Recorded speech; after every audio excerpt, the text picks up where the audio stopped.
Marc Baron is an award-winning actor, screenwriter, director, and producer whose career spans theater, film, television, and voiceover. He's a long-serving SAG-AFTRA leader and Shepherd Emeritus of the Lambs, the nation's first professional theatrical club. Marc develops independent feature films like MegaBalls and Comeback in Vienna, mentoring emerging writers along the way. He brings decades of creative experience, a deep connection to his artistic family legacy, and a passion for helping others find their voice in the arts. Welcome. Hi, thank you. Good to be here. You're very welcome. So, of course, I was intrigued to learn more about the Lambs because I have to be honest, I'd never heard about it.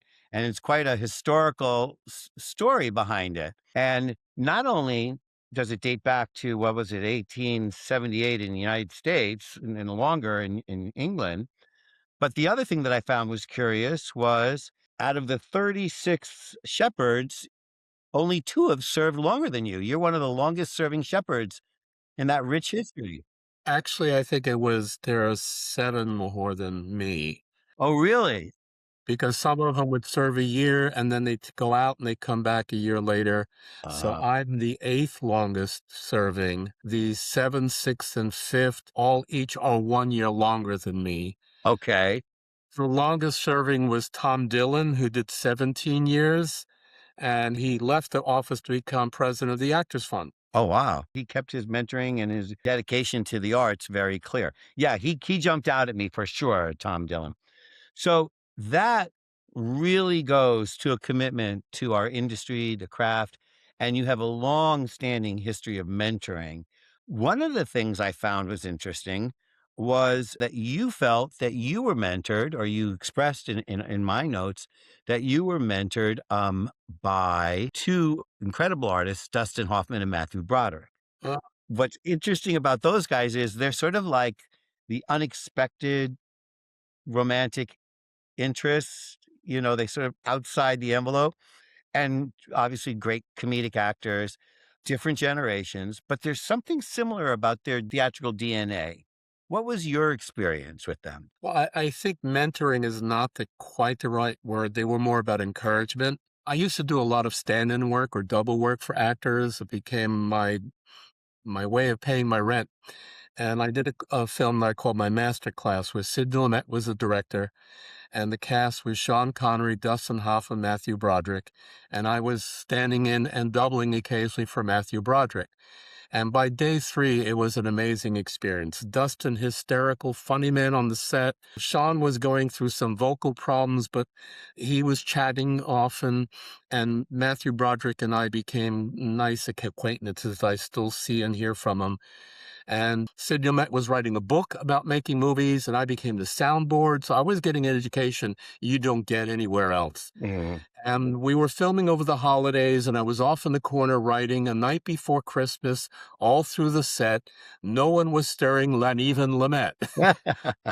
And I wrote it for the whole cast and crew. Sure. And one day when I was working on it, Matthew saw me writing this little thing and he grabbed it and he says, "I'll be right back." And he walks away and he comes back 5 minutes later with Dustin Hoffman. He's like, "You wrote this?" It's like, "Yeah." And then from that, every day on, the 2 of them kept saying, "You need to start writing and making your own projects." In fact, I'm developing a project now, and we did reach out for Dustin. That was nice. He remembered me and was very kind, but it was, here's the agent to send the project to. Our team has decided he's kind of aged out of the role. And Matthew, I almost always seem to run into him at least once a year somewhere, and always very friendly. And so it was a great experience. Very nice. So, your experience has had you singing, acting, directing, writing, and voiceover. Are those things that you have comfortably mentored young people as they're coming up through the ranks and all those, or is there one in particular that stands out? For me, I think I've been helping more people with their screenwriting lately. Mhm. I was in the Navy when I came out in the 70s. I had a computer when Steve Jobs was making them in his garage. And when I would get on a set and writers, whether playwrights or screenwriters, heard I had a computer, everybody's like, "Oh, would you put this on your computer so it could be easily edited?" And that's how I started picking up skills. And then with the encouragement of Dustin and Matthew, I went into it much more. So I've been working as a script rewriter, as a script doctor, as a co-writer, and now I've got a few projects on my own. And so what I'm doing is I'm sharing now what I've learned in the process to help others get a good start into writing their own material. Hmm. Okay, so I've got the works of Megaballs and Comeback in Vienna, and I'm not familiar with Comeback in Vienna, but they are both comedic in nature, correct?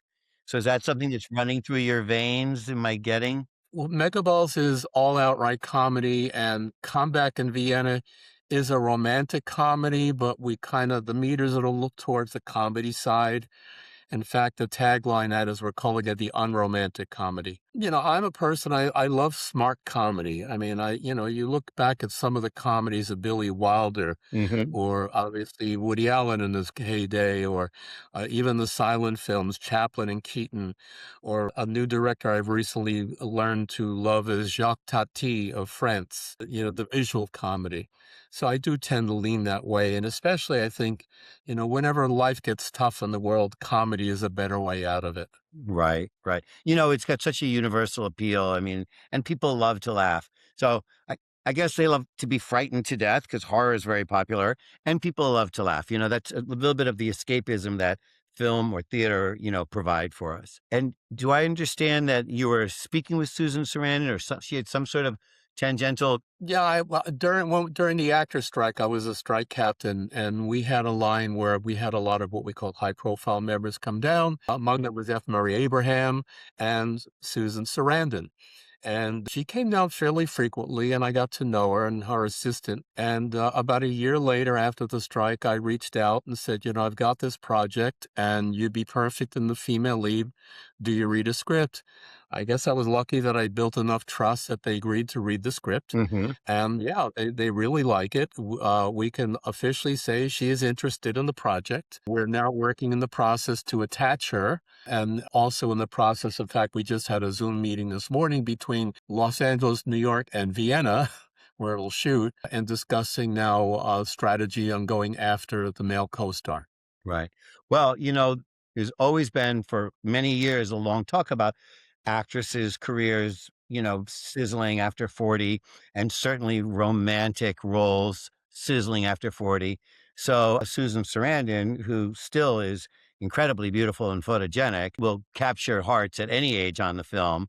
But I bet you, that it is a unique role being offered because it's not commonplace mainstay in many films today for a comedic actress of her age to be in a romantic comedy. Well, and I think that's part of the appeal. There is an ageism in the industry, and obviously the first one that goes the romantic issue. And hey, let's face it, we're not 25 anymore, and people in their advanced years still fall in love and have a love life. Mhm. And that's one of the things. And just by coincidence, see, now this particular comeback in Vienna is loosely based on a play that I directed at the Lambs back in the mid 90s, Mhm. and made arrangements with the playwright to convert it to screenplay. So it's been developed that long. But it really took off during COVID when I met this Austrian producer and said, I have this story that could be retold to Vienna. And so that's how it's been developed. But what was really interesting when I met Susan and her assistant on the line, that is the lead character. It is about an aging movie star and her young assistant. Mhm. And the craziness that goes on when the presumed dead ex-husband, ex-co-star shows up. Oh, wow. And the mayhem ensues, I suspect. Yes, and then accusations that somebody thinks he's a spy, so it becomes almost farcical. Mhm. I love it. And certainly, oh my Vienna, I've actually worked there myself.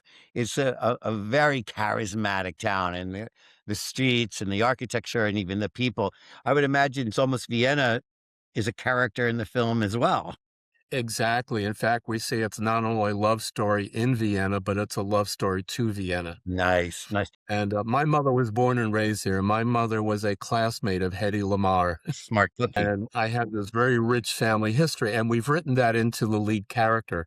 So in the story, the link, that's why the character is in Vienna, because she has this family history. She has mine. And the people in Vienna have been very welcoming. For example, we have a scene in a 300-year-old church, which in real life has a statue sculpted by my grandfather. Oh, wow. And in the scene, we've already approached the church and they've read the script and their attitude is, yeah, let us know when you want it. Not even a question about money. It's just like, yeah, we're ready. That's great. I think, going to see a film that's got in quote an exotic location or a location that many Americans may not have visited would add a certain appeal to it. I mean, do you find these locations also, do you pick the locations for the scripts that you write or you develop with others as an important component, or is it all about the characters, the physical human characters? Well, it depends on the nature of the story. Hmm. This particular story, Comeback, was originally a play that took place during the Cannes Film Festival, Hmm. but it adapted very easily to Vienna. And in the rewrites, we agreed the title would have the word Vienna because, as you said, it creates an image, just the title when we hear Vienna. Absolutely. It's a very romantic city in many ways, like Paris. Right. But more mysterious. Yeah, it's unknown, it's very imperialistic, it still has the castles and all these wonderful things, Right. and music plays a big part of Vienna, and that's a part of the story. The other story, Megaballs, is set in New York because that's where I wrote and where I saw, but it could be transferred to any other city in the US where the mob story would work. So it could be Philadelphia, it could be Boston, Right. or it could be Chicago, it could be any. Goes without saying. Right. But another consideration, anybody, when you're writing is the story is where the tax deals are, Right. because that's a big part of the financing. Right. So we're in a challenging day right now in our industry. And even, the big budget films with the big recognizable, bankable stars are not necessarily flying into distribution, and leaves an opportunity for more budget friendly, productions, the $1 to $2 million range, I guess. But of course, then you're not necessarily going to get the mega box office draw name unless you find someone like Susan Sarandon who's, said, I love this script. I love working with you. I'm going to go for this.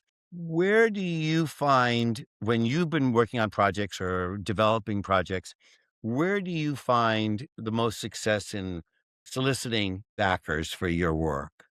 It's a combination. I think in today, what I will term as an independent film is a much smaller budget, meaning you're able to finance it independently, and financing could happen through friends and relatives who pony up some money, maybe some business contacts, product deals, and all that. Generally, I think those films come in at under $500,000. Right. Okay. As your budget goes up, you need more ways to attract the money. And part of that has to do with finding a sellable talent because now you bring in pre-sales Right. and you really need to have somebody who knows how to budget. When you write, I don't encourage people to write thinking totally in terms of budget, but there are aspects of writing you should concern, like, crowd scenes, Right. a lot of speaking roles. These are things that will raise your budget. Megaballs originally was budgeted $1 million. That was based in New York.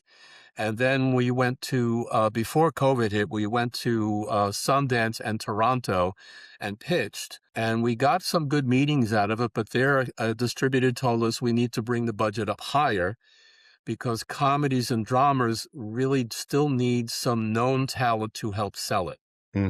Interesting. So we were told there was a sweet spot between 3 to 5. Hmm. So Mega Balls, that comes in at just over 3. But now, since we started doing the budget on that years ago, because of the strike and rates have gone up, it's probably getting closer to 4 million now. Wow.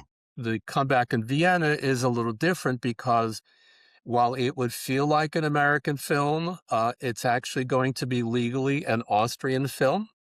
I do have dual citizenship. The project will be shot under an Austrian company. So the process of financing is different there. The budgeting, they have budgeted at 6 million euro Oh, instead of 7 million US. But once you start getting over that 500,000, you need to get some kind of a pre-sales. right. Even an actor that may have not been seen in a long time that still has a name, they're still looking for a job that has a certain quality level, and they'll equate that with the budget. So $6 million is quite a sum of money. I mean, are you raising that by friends and Is that my godfather calling? yeah, that is. That's when I have a client calling, it's I have the Godfather play because Okay. it's usually a life or death situation. That's quite a sum of money, but, so you're talking about the comedies, 3 to 5 million, does that get you a Matthew Broderick interested in the production? I mean, a big name like that? It depends on when you're filming and how many days they're needed. Right, I would love to get Matthew in my film. I think he's right for the role. I would certainly approach him when I get to that point. right, But it's kind of a chicken and the egg because in order to get the talent, you need the money. But in order to get the money, you need the talent. right.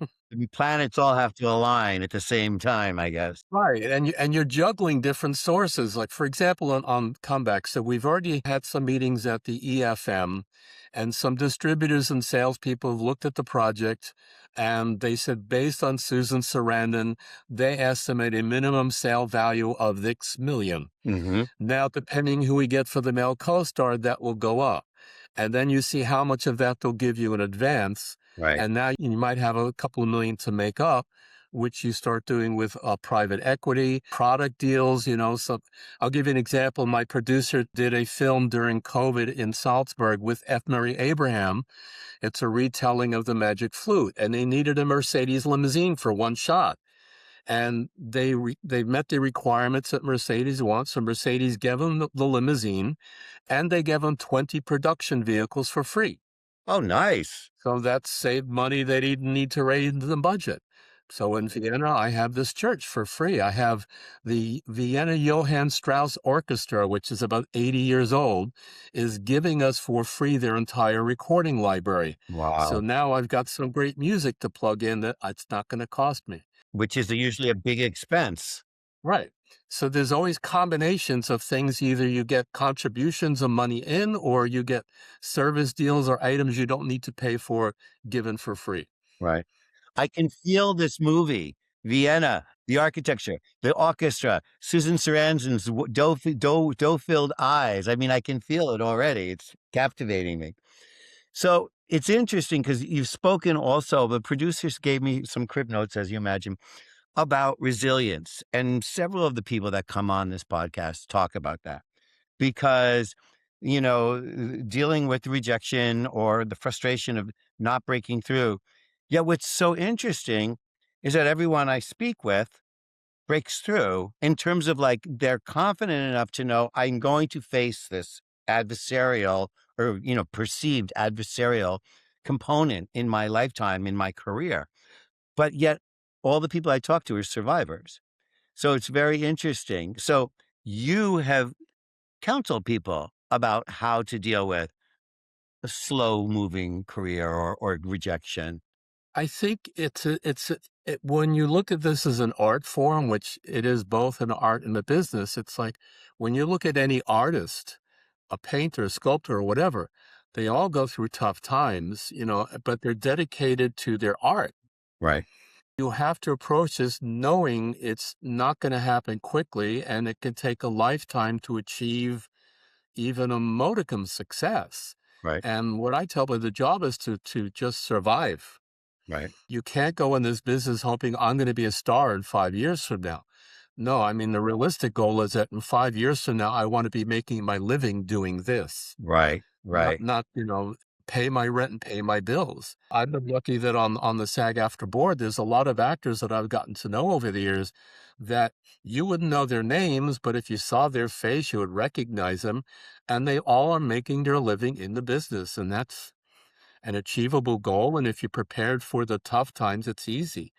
I think I had, as my example, my grandfather, who was a sculptor. Now, he died when I was fairly young. I was like 13.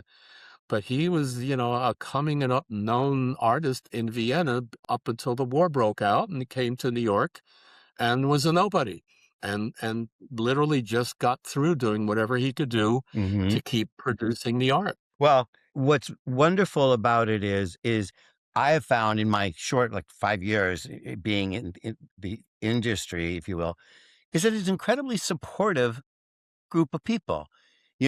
As an outsider, you might think, oh, theater people, they're going to be competitive or they're going to be cutthroat. You have the diva image in that Hollywood's created for you. And it's not. I mean, the people from producers and writers and directors and cameramen and actors, and they're all really supportive of one another. And like you said, they come back. you circulate, you make Right. friendships, and then your phone rings and here's another project and would you want to participate? So you're right. It's staying alive with the commitment to this is what I'm meant to do, which is so wonderful. And you know what's interesting?